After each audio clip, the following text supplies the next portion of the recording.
আসসালামু আলাইকুম। নিনাস কিচেনে আপনাদের স্বাগত জানাচ্ছি। আজ ভাবছি অল্প সময়ের মধ্যে কী নাস্তা তৈরি করা যায়। টেবিলে তাকিয়ে পাউরুটি দেখতে পাচ্ছি। তাহলে চলুন পাউরুটিতে নানা কিছু মিলিয়ে একটি মজার নাস্তা তৈরি করি। নাম দিতে পারি ব্রেড পিৎজা, যা ছোট বড় সবারই পছন্দ হবে। এই নাস্তাটি সকালে বা বিকেলে যে কোনো সময়ই খাওয়া যাবে। খুব অল্প সময় লাগবে এবং ঘরে থাকা জিনিস দিয়ে তৈরি করা যাবে। পিৎজার মতো করেই তৈরি হবে, তবে সময় লাগবে খুব কম। আশা করি আমার এই রেসিপিটি আপনাদের ভালো লাগবে। তো চলুন দেখে নিই কীভাবে তৈরি করতে হবে এই ব্রেড পিৎজা। এখানে আপনারা দেখতে পাচ্ছেন কিছু সসেজ আছে, চিকেন সসেজ এগুলো। আমি নিয়েছি 3টি সসেজ। সসেজগুলো আগে স্লাইস করে নিচ্ছি। স্লাইস করা হলো, এবার পাত্রে তেল দিলাম। এর মধ্যে দিয়ে দিচ্ছি স্লাইস করা সসেজগুলো। ভালো করে নেড়েচেড়ে ভেজে নিচ্ছি। সসেজগুলো ভেজে নেওয়ার কারণ হচ্ছে ভাজার পর সসেজের ঘ্রাণ হবে খুব সুন্দর। এভাবে ভেজে নিলাম। এবার ডিম রেডি করে নিচ্ছি। এই পাত্রে ডিম ভেঙে নিলাম। ডিম নিয়েছি 2টি। ডিমে দিলাম লবণ পরিমাণ মতো। দিচ্ছি কিউব করা পেঁয়াজ কুচি 4 টেবিল চামচের মতো। কাঁচা পাকা মরিচ কুচি নিচ্ছি 1 চা চামচ। আপনারা চাইলে আরেকটু মরিচ বাড়িয়ে দিতে পারেন। এবার ভালো করে ডিমের সাথে মিশিয়ে দিচ্ছি।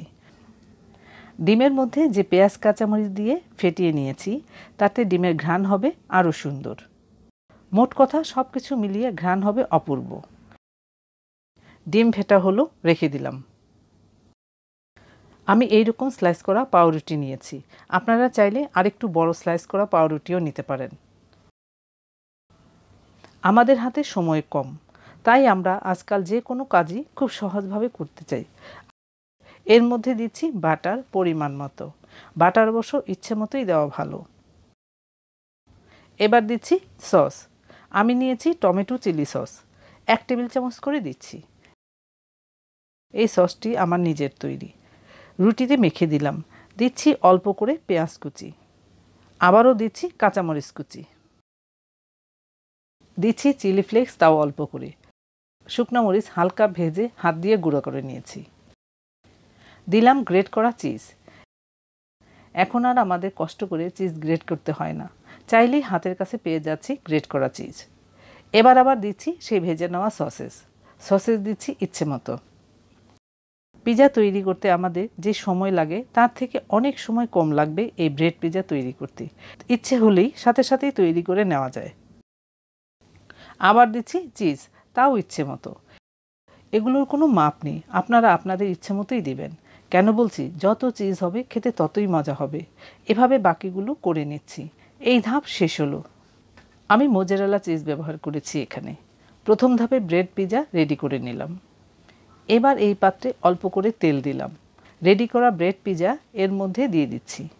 আপনারা চাইলে বাটারও দিতে পারেন। এর উপর আবার দিচ্ছি অরেগানো, 1 চিমটির মতো।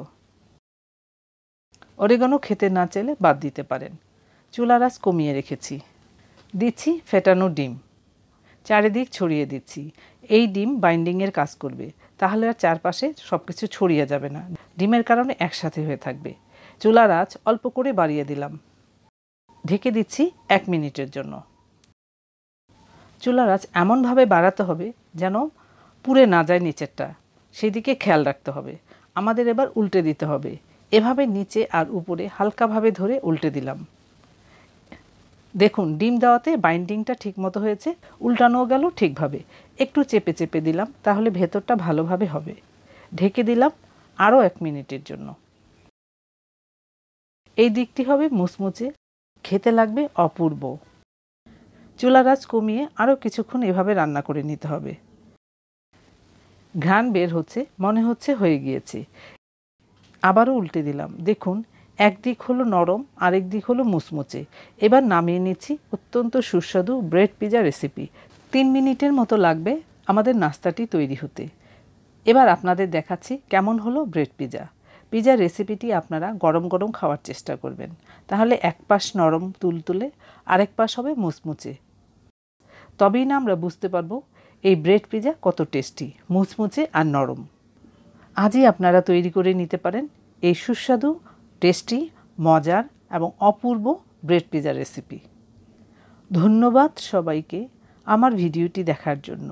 আপনারা ভালো থাকবেন সবাই।